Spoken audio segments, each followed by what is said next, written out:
Pokemoshpitbeta. My name is Etika from the EtikaWorldNetwork, and I'm here today to bring you yet another battle.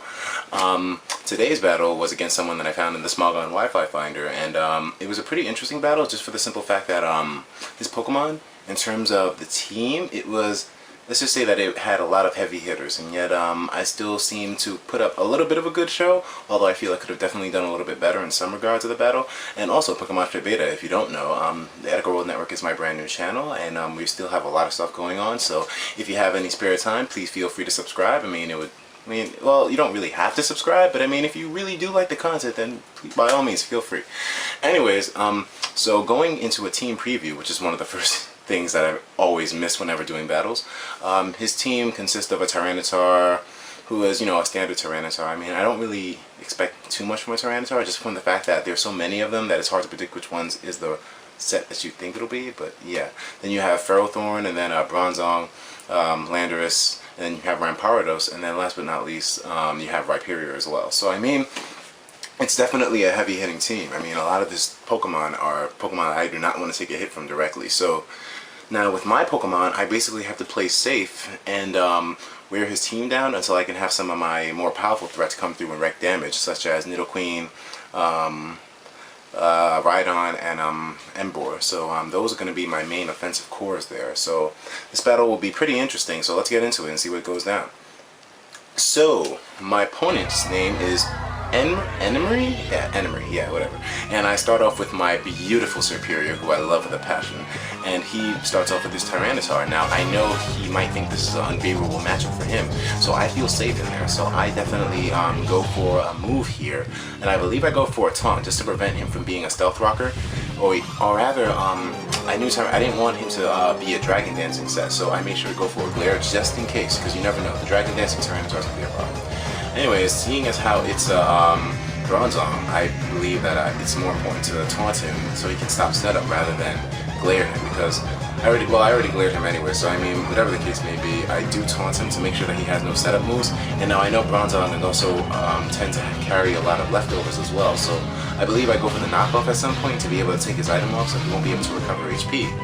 Now, he hits me with the Flash Cannon. I see this as a great opportunity to send in Emboar so I can retaliate with the Flare Blitz and do quite a bit of damage. So, however, he switches out and he goes into his Landorus. I know he probably was predicting me to go for a different move, predicting him to switch, but I just went for the basic Flare Blitz because I didn't want to overthink things, and thankfully enough, I don't overthink, and I hit Landorus right in the face with the Flare Blitz, and it does an amount that's... Yeah, anyway, so even though the Flare Blitz was successful, just the fact that I take so much recoil damage, you know that my Emboar isn't going to really stay in there for that long. I mean, only maybe one more time. Now he goes into his Tyranitar, however, I see this as a threat because Tyranitar is naturally faster than Emboar. At least I thought that when I was making these decisions. So I switch out and I go into my Gyarados, and with the Intimidate and just in general having good bulk, I'm able to take almost no damage from his moves whatsoever, including the Ice Punch that comes in. So I see that this is an elemental punching Tyranitar, so I know that I definitely don't want to be caught in sort of a catch-22 situation having my Serperior out there with him. So he goes back into his Bronzong, I suppose, just to be able to stall my Gyarados out. And as you saw with the taunt before, he was using Toxic on me, so I just taunt him one more time again, just for the fact that I do not want this Bronzong setting anything up on my Gyarados. So no Toxics, no, what else does Bronzong do? I mean, it doesn't really hit me at the moment, but I know Bronzong setting up is not a good thing. If he has Stealth Rock, that'll be bad as well. So I definitely want to stay in there and make sure that I wear this Bronzong down. And because my Serperior before was able to knock off his leftovers, any damage that this Bronzong takes, it's going to take it for good, permanently. And that makes a whole lot of difference when you're in Pokemon, because even though leftovers recovery is only 1/8 or 1/16, I can't remember, but that's a small amount every turn. However, that adds up after a few turns, especially in a Star War like this. I mean, the Star War doesn't last too long, so forgive me if you get fed up with it, but the Bronzong definitely seems like it's something that I want to take out right away, because he's using this as a basic means to wall most of my Pokemon. So the main threat here, well, actually it's not even a threat, it's just more of a hindrance to deal with.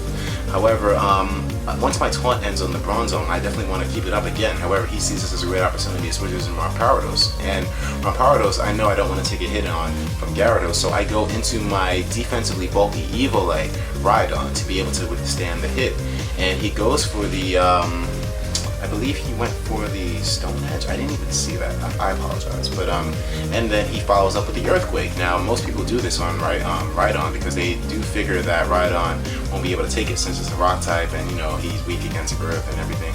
But I have the Evolite and his defenses are out of this world, so I'm able to withstand the Earthquake, retaliate with an Earthquake of my own, and take this Rampardos out. So that's very, very good for me. However, I do love Rampardos, but I love Rhydon more. It's such a beautiful Pokemon. Did you know that Rhydon is the first Pokemon ever created? Yeah. Anyway, so I go into my Nidoqueen. My team is really first gen heavy, isn't it? I go into my Nidoqueen, and seeing as how I didn't want to take a hit on Rhydon from this Ferrothorn, I just go straight into Nidoqueen.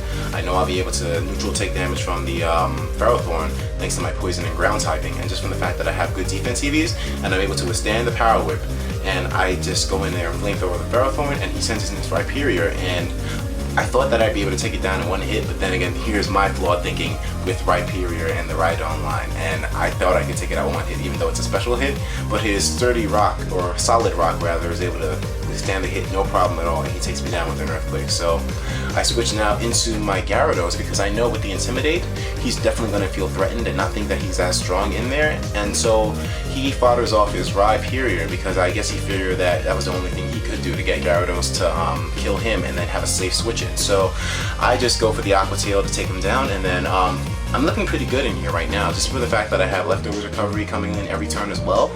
So he goes for his Tyranitar here, and the Ice Punch comes in. I suppose he doesn't have things like the Stone Edge, so this must be an Elemental Punch of Tyranitar.